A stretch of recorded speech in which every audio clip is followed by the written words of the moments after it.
August 16, naghanda ang kaloob na maglayag patungong Greece. Matapos ang halos 22.5 oras ng paglipad na may transit sa Hong Kong at Istanbul, maluwalhating lumapag ang pangkat sa Athens at sinimula naman ang pagbabiyahe ng 5 oras patungo sa Lefkada Island gamit ang bus at ferry. August 17, tumuloy ang kaloob sa technical school na magiging tahanan sa loob ng 10 araw. August 18, nagsimula ang festival sa formal na pagtanggap ng mayor ng Lefkas at ng pamunuan ng Lefkada Cultural Center sa mga pinuno ng delegasyon.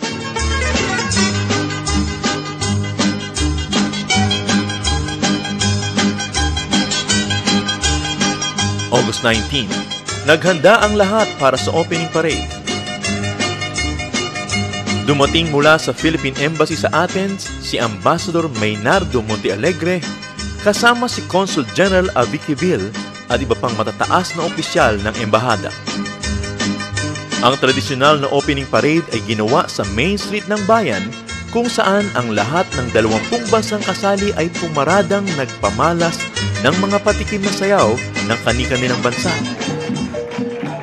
Napakainit na naging pangtanggap ng taong bayan at mga turista sa parada ng Pilipinas.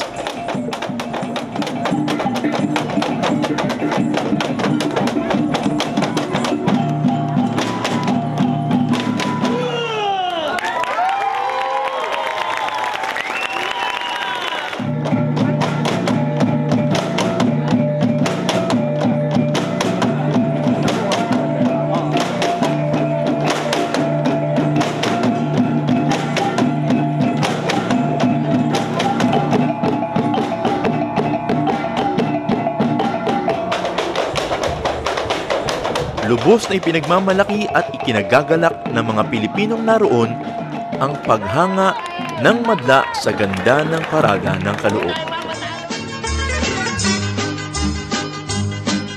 Tumuloy ang lahat sa Lefkas Cultural Center grounds para sa maiiksing pagtatanghal ng bawat delegasyon.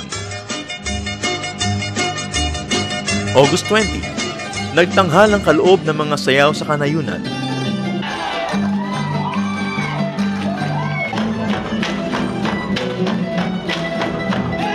Muling dumalo si Ambassador Maynardo Montealegre at ang pangkat mula sa Philippine Embassy.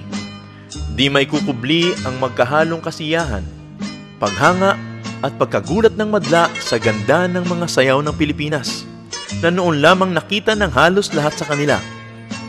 Kumalat ang balita tungkol sa grupong Filipines na siyang tawag ng Greek sa Pilipinas. Humiling ang mga bayan sa loob ng Lefkas na ipadala sa kanila ng Lefkas Cultural Center ang kaloob. 2 bayan ang napaunlakan, ang Nidri at ang Caria. August 22. Ang Nidri ay nasa pangpang ng dagat at ipinagdarayo ng maraming turista. Nagtayo sila ng entablado para lamang sa ganitong espesyal na pagtatanghal. August 23. Ang Caria ay nasa kabundukan at nagtayo sila ng entablado sa isang magandang plaza sa gilid ng bangin. Muling pumarada ang kaloob sa Main Street ng bayan at nagtanghal ng Maranao Suite na lubhang hinangaan ng taong bayan.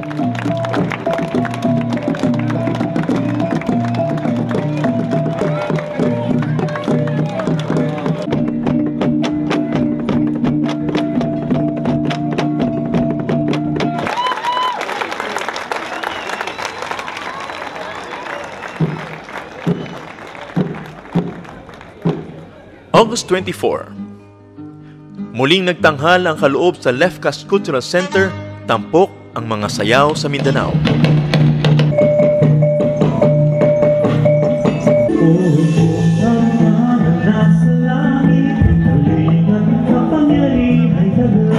August 26.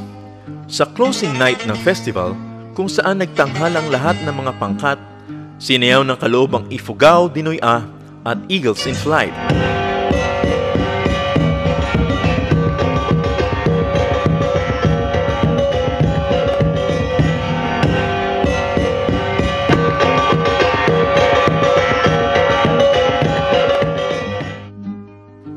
August 27.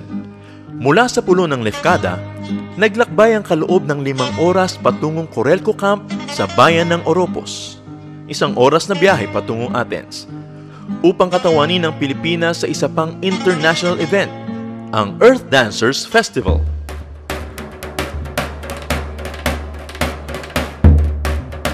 Una muna ay nag-courtesy call ang kaloob kay Philippine Ambassador Maynardo Montealegre sa Athens. Matapos ang palitan ng mga pagbati, isang salo-salo ang naganap sa Embassy Garden. Isang parada ang nagbukas ng festival kung saan ipinuwesto ng organizers ang kaloob sa dulo ng prosesyon. Sa opening night, dumalong muli si Philippine Ambassador Maynardo Montealegre kasama ang buong pamunuan ng embassy. Sunod-sunod ang naging pagpaparada at pagtatanghal ng kaloob sa iba't ibang distrito ng Athens.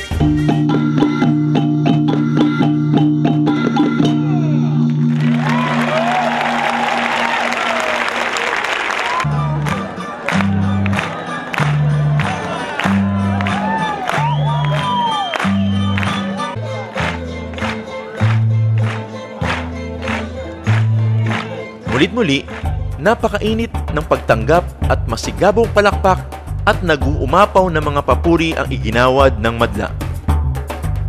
Maraming mga Pilipinong OFW ang nagsikap na dumalo sa mga pagtatanghal sa iba't ibang dako.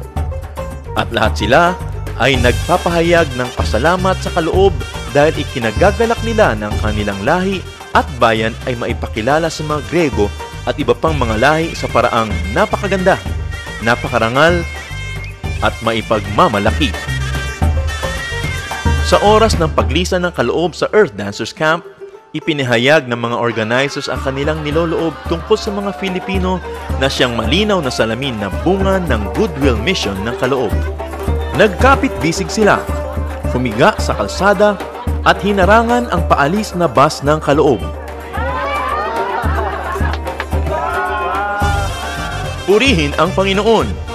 Sa napabungang misyon ng kaloob sa Greece na itanghal ang dangal at ganda ng ating lahi at ang kaluwalhatian ng Panginoon.